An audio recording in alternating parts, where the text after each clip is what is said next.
Hey there, cats and kitties. I am the Blues Man, Johnny Blues, and with this video, I'll be discussing my thoughts on episode 9 of the anime series Shokugeki no Soma Nino Sara of the Second Plate. And it all comes down to this, with our sword-wielding trio, our Saudi dish-creating trio, coming together and head-to-head in this final stage of the autumn elections, finally.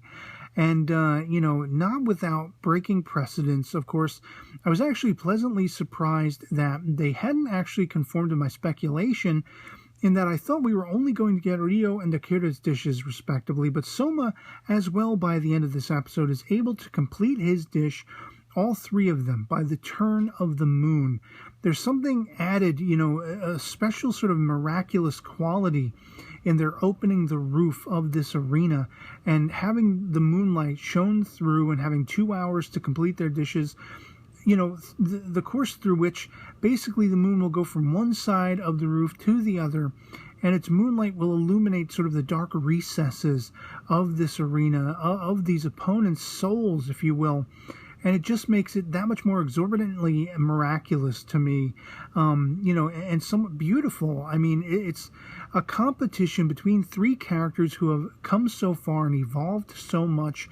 We see some flashbacks to do with Rio and find out a little bit more about what got him on the path to evolving his talents. Of course, he was a master craftsman, culinary artist, at a very young age, and when he met Alice, she challenged him time and time and time again, and it's something they've continued to do, and this has aided in his evolution of what he's able to do, what his skills are, and how far he's willing to go and able to go. And we see his dish, he is up first with this sort of, he contains his dish in these little plastic bags in a way. And it's something that compounds the sort of gastronomical or aromatic features of his Saudi dish. And you're thinking like he's kind of adapted what Akira has done and how far he has come. He is the aromatic guy.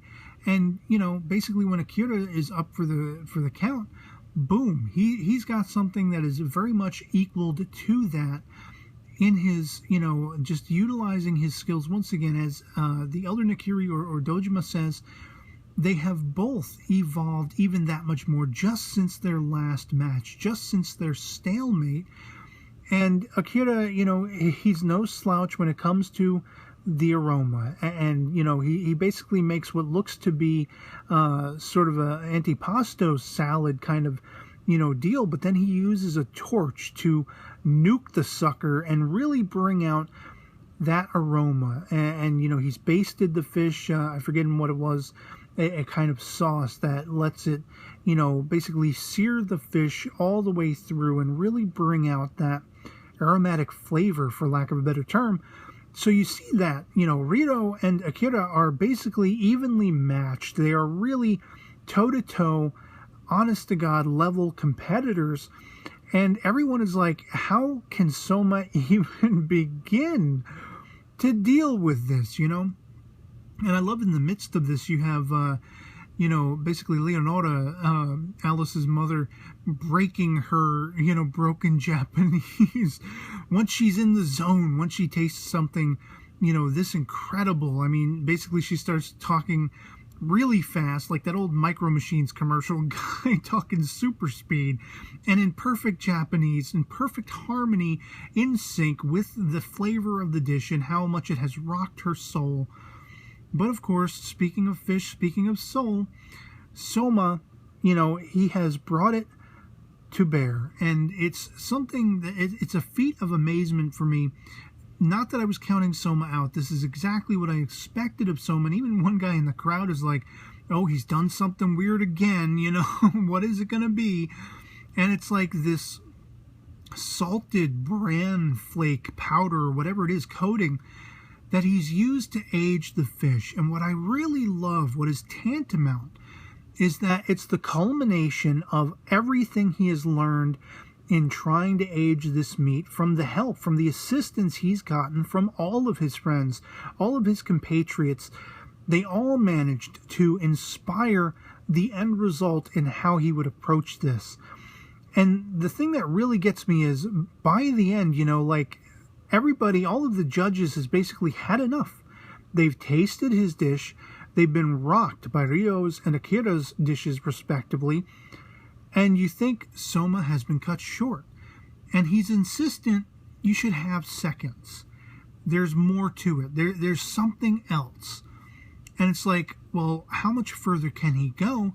But we leave off with this cliffhanger that shows us, man, I love all of, the foodgasms and everything, but I really loved seeing the characters being brought to bear with the swords and arms, the dream sequences, if you will, the equivalents of them pulling out swords. You had basically Akira pulling out a very thin sort of katana blade.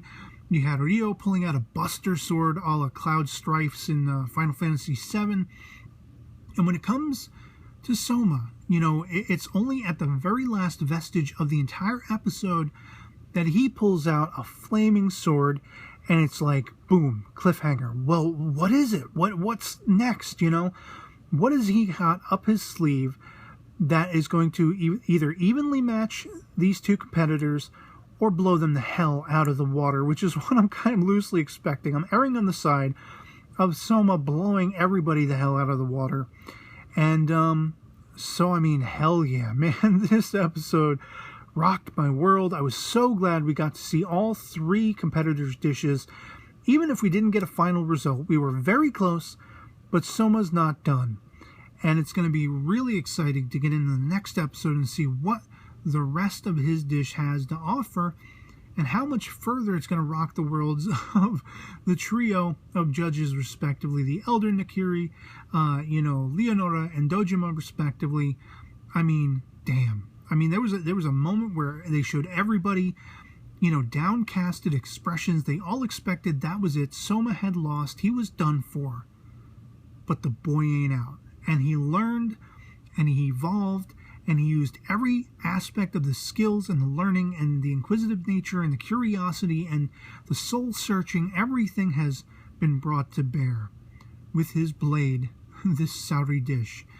I just can't wait to see what's going to happen next. I'd love to hear from you guys in the comments below. If you've seen episode 9 of Shokugeki no Souma ni no Sara as well, if you enjoyed it as much as I did, if you were thankfully pleased that, we got all three of the competitors' dishes in this episode, so we didn't have to wait until next week to even see what Soma brought to bear. And but we will have to see what the second half of his dishes in any case, and I can't wait. So yeah, otherwise it'll be pretty much it for me on this. Hope this video finds you well, and I'll catch y'all later. Peace.